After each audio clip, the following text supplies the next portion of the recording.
For as long as I can remember, rainy nights have had a strange way of making me feel nostalgic. There's something about the sound of rain hitting the pavement and the sight of streetlights reflecting off wet roads that stirs up memories I didn't even realize I had. But one rainy night, 2 years ago, became far more than a fleeting moment of reflection. It became a turning point in my life. At the time, I was living in a small apartment in Portland, Oregon, working as a customer service representative for a mid-sized tech company. It wasn't glamorous, but it paid the bills and allowed me to maintain a fairly comfortable lifestyle. Still, I often felt like I was drifting through life, going through the motions without much direction. I didn't hate my job, but I didn't love it either. It was just there. That particular night, I had stayed late at the office, trying to sort out a complicated customer issue that had been lingering for weeks. By the time I left, it was well past 9 p.m., and the city was drenched from hours of steady rain. I didn't bother calling for a ride. My apartment was only a 20-minute walk away, and I figured I could use the fresh air to clear my head. As I walked, I noticed how quiet the city felt. The usual hum of traffic was muffled by the rain, and most people had retreated indoors. I was halfway home when I passed a small, dimly lit cafe I had never noticed before. The sign above the door read Elliot's in faded gold letters. It looked like the kind of place that had been there forever, resisting the modernizing wave that had overtaken much of the neighborhood. Something about the place intrigued me. Maybe it was the warm glow of the lights spilling onto the wet sidewalk, or the faint sound of jazz music drifting through the open door. Whatever it was, I decided to step inside. The interior was cozy, with mismatched furniture and walls covered in old photographs and artwork. A few people sat scattered around the room, sipping coffee or reading. Behind the counter stood an older man with a kind face, wiping down a mug. He greeted me with a nod and a smile. I ordered a cup of tea and found a seat near the window. As I waited, I noticed a man sitting a few tables away, sketching in a notebook. He was in his late 40s or early 50s, with a weathered look that suggested he had seen his fair share of ups and downs. His concentration was intense, and I couldn't help but be curious about what he was working on. After a few minutes, he looked up and caught me glancing in his direction. I quickly looked away, embarrassed, but he smiled and motioned for me to come over. Curious, he asked as I approached his table. A little, I admitted. "What are you working on?" He turned the notebook around to show me. It was a detailed sketch of the cafe's interior, capturing every chair, table, and person with incredible precision. It was the kind of artwork that felt alive, like you could step right into it. "This place has character," he said. "I come here a lot to sketch. Helps me stay sharp." We started talking, and I learned that his name was Thomas. He was a freelance illustrator who had been drawing for over 30 years. As we chatted, I found myself opening up about my own life, sharing how I felt stuck and unsure of what I really wanted to do. He listened intently, nodding occasionally but not interrupting. At some point, the conversation shifted, and I mentioned how I used to love drawing when I was a kid. I told him about the sketchbooks I used to fill with drawings of everything around me, trees, buildings, people, and how I had dreamed of becoming an artist. But as I got older, practicality had taken over, and I had put those dreams aside to pursue a more stable career. Thomas didn't say much at first, just nodded thoughtfully. Then he asked, "Why'd you stop?" The question caught me off guard. It was so simple, yet so profound. I didn't have a good answer. Life, I supposed. School, work, responsibilities. Somewhere along the way, I had convinced myself that my dream wasn't realistic, and I had let it fade into the background. "You know," Thomas said, "it's never too late to start again. Dreams don't have an expiration date." That line stuck with me. We talked for a while longer, and before I left, he handed me a business card. "If you ever feel like picking up a pencil again, give me a call," he said. I went home that night feeling a strange mix of emotions, nostalgia, curiosity, and a flicker of something I hadn't felt in years, inspiration. I dug through my closet until I found an old sketchbook buried beneath a pile of forgotten belongings. The pages were yellowed, and the binding was worn, but as I flipped through it, I was transported back to a time when drawing was my escape, my joy, my passion. I didn't sleep much that night. Instead, I stayed up sketching for the first time in years. My hand was rusty, and my lines were shaky, but it didn't matter. I felt alive. Over the next few weeks, I found myself sketching every chance I got. I started carrying a notebook with me everywhere, drawing anything that caught my eye. I even called Thomas, and he invited me to join him at Elliot's one evening to sketch and chat. He became something of a mentor to me, offering advice and encouragement that kept me going. Fast forward 2 years, and my life looks completely different. I didn't quit my job right away, but I did eventually transition into a part-time role to focus more on my art. I started taking commissions, building a portfolio, and even showcasing my work at local art fairs. It hasn't been easy, but it's been incredibly fulfilling. I still think about that rainy night and how a simple decision to step into an unfamiliar cafe changed everything. It reminded me that sometimes, the answers we're looking for are closer than we think. All it takes is a moment of courage, a chance encounter, or a willingness to reconnect with the parts of ourselves we've left behind. Life has a funny way of guiding us back to where we're meant to be, even if the path is unexpected. For me, that path started with a rainy night, a stranger's kindness, and the rediscovery of a dream I thought I had lost forever. Second story. I never thought I'd owe a massive shift in my perspective to something as mundane, and honestly, as annoying, as getting stuck in an elevator. But life has a funny way of throwing you curveballs, doesn't it? It was a Friday evening, and I had just finished a long, stressful week at work. My job as a junior financial analyst wasn't glamorous, but it paid well, and I had worked my way into a decent position at a respectable firm. The hours were long, the stress levels were high, but I told myself it was worth it. I was on my way up, both figuratively and, in that particular moment, quite literally. I was in the elevator of my office building, heading down from the 23rd floor to the lobby. I remember being impatient, eager to get home, change into sweatpants, and binge-watch something mindless. The elevator stopped on the 19th floor, and a man stepped in. He looked to be in his late 60s, wearing a suit that had seen better days and carrying an old leather briefcase. He gave me a polite nod, and I returned it with a half-hearted smile. We both stared straight ahead, the unspoken rule of elevator etiquette firmly in place. That is, until the elevator jolted to a stop somewhere between the 14th and 13th floors. At first, I thought it was just a temporary hiccup. But when the elevator didn't move after a few seconds, I pressed the door open button. Nothing. Then I hit the emergency button.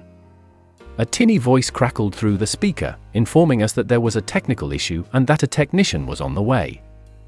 It would take about an hour. An hour. In a tiny metal box. With a stranger. Fantastic. I leaned against the wall, resigned to my fate, and pulled out my phone. No signal. Of course. I sighed audibly, and the man chuckled. Looks like we're stuck, he said, his voice calm and even. Yeah, I replied, trying to keep my irritation in check. Well, he continued, setting his briefcase down and taking a seat on the elevator floor. No point in standing the whole time. Might as well get comfortable. I hesitated for a moment, then followed his lead. We sat across from each other in the cramped space, and for a while, neither of us spoke. The silence was awkward at first, but eventually, he broke it. You work in this building? He asked. Yeah, I said. Finance. You? Not anymore, he said with a small smile. Used to. Retired now. Came by to drop off some papers. There was something about his demeanor, relaxed, unbothered by the inconvenience, that intrigued me. He seemed so at ease, while I was still stewing in my frustration. We started talking, and before I knew it, the conversation took on a life of its own. His name was Walter, and he had spent over 40 years working as an attorney. He had seen it all: corporate mergers, messy divorces, criminal defense cases, and had a wealth of stories to share. But what struck me most wasn't the stories themselves, it was the way he told them. Walter had a knack for weaving humor and insight into his anecdotes, making even the most mundane details feel meaningful. At some point, the conversation shifted to me. I told him about my job, my aspirations, and how I was grinding away, hoping to climb the corporate ladder. He listened intently, nodding occasionally, and when I finished, he leaned back against the wall and said something that stopped me in my tracks. Sounds like you're doing well, he said. But are you happy? The question caught me off guard. I opened my mouth to respond, but no words came out. Was I happy? I had never really stopped to think about it. I had a good job, a steady income, and a clear path forward. By all accounts, I was doing fine. But happy? I wasn't so sure. Walter must have seen the confusion on my face because he smiled and said, I spent a lot of years chasing things I thought would make me happy: money, status, recognition. And don't get me wrong, those things have their place. But they're not everything. Sometimes, it's the small, quiet moments that matter most. We sat in silence for a while after that, his words hanging in the air. I thought about the long hours I worked, the stress I carried home with me, and the way I often felt like I was running on a treadmill, going nowhere fast. For the first time in years, I allowed myself to question whether the path I was on was the one I truly wanted to follow. The technician eventually arrived, and the elevator was back in operation within minutes. Walter and I said our goodbyes, and I walked out of that building feeling strangely lighter, as if a weight I hadn't even realized I was carrying had been lifted. That night, I couldn't stop thinking about our conversation. Over the next few weeks, I started making small changes. I left work on time more often, took up painting, a hobby I had abandoned years ago, and reconnected with old friends. It wasn't a complete overhaul of my life, but it was a start. I never saw Walter again, but his words stayed with me. They reminded me that it's okay to pause, to question, and to re-evaluate. Life isn't just about climbing ladders or checking boxes, it's about finding meaning in the moments that make us feel alive. So here's to Walter, the man in the elevator, and the unexpected lessons he taught me in the span of an hour. Sometimes, the most ordinary experiences can lead to the most extraordinary realizations. Third story. It all started with a package, a plain brown box left outside my apartment door on a chilly October morning. My name wasn't on the label, but the address was mine, and curiosity got the better of me. I picked it up, noting that it wasn't heavy, and examined the label again. The name Eleanor Ramirez was printed in bold letters above the address.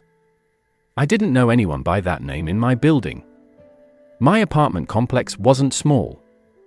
It had 6 floors, each with 20 units, and most of the residents kept to themselves.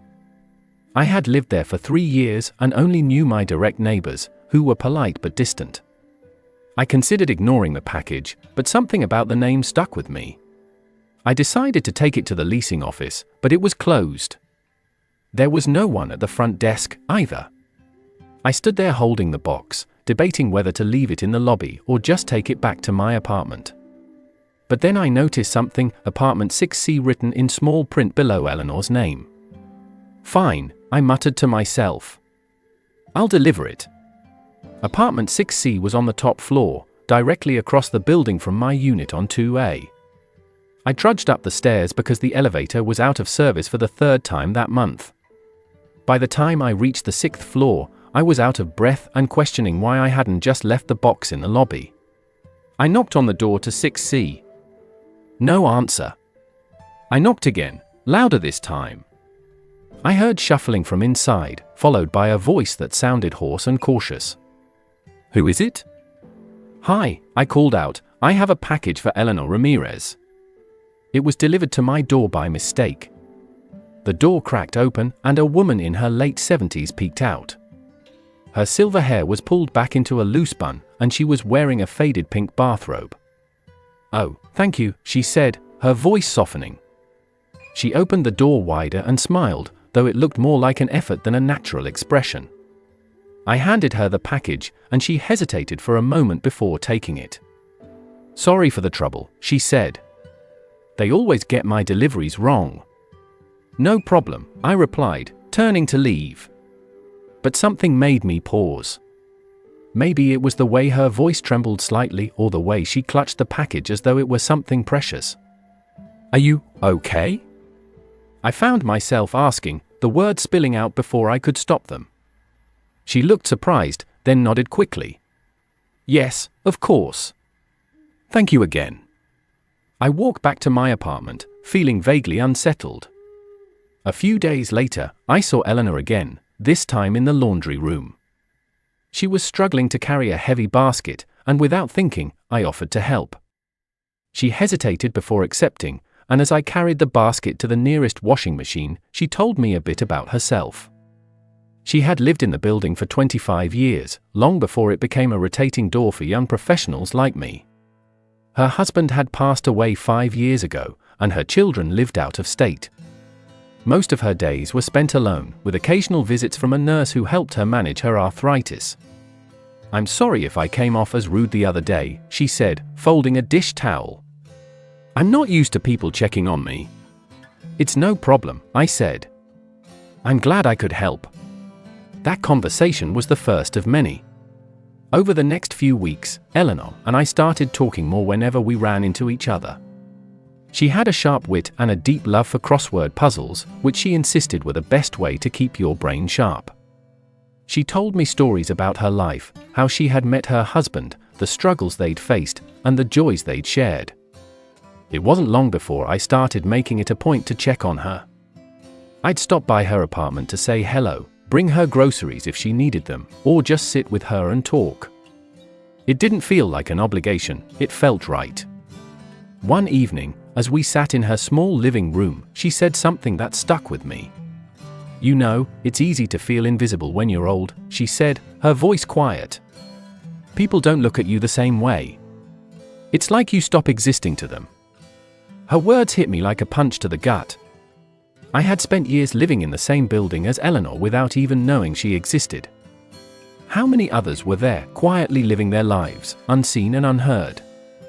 Over time, Eleanor and I became unlikely friends. She taught me how to cook her favorite recipes, and I introduced her to podcasts, which she quickly became obsessed with. She called them modern-day radio shows and devoured everything from true crime to history. But it wasn't just Eleanor who benefited from our friendship. She gave me something I hadn't realized I was missing, a sense of connection, of belonging. In a world that often felt isolating and rushed, our conversations grounded me. When Eleanor passed away 2 years later, I was devastated. But I was also grateful. Grateful for the time we spent together, for the stories she shared, and for the lessons she taught me about kindness and the importance of reaching out to those we often overlook. I still think about her whenever I see a misdelivered package or hear a podcast she would have loved. And I try to carry her memory with me by being more present, more aware, and more willing to connect with the people around me. Because sometimes, it's the smallest gestures, a knock on the door, a helping hand, that can lead to the most profound relationships.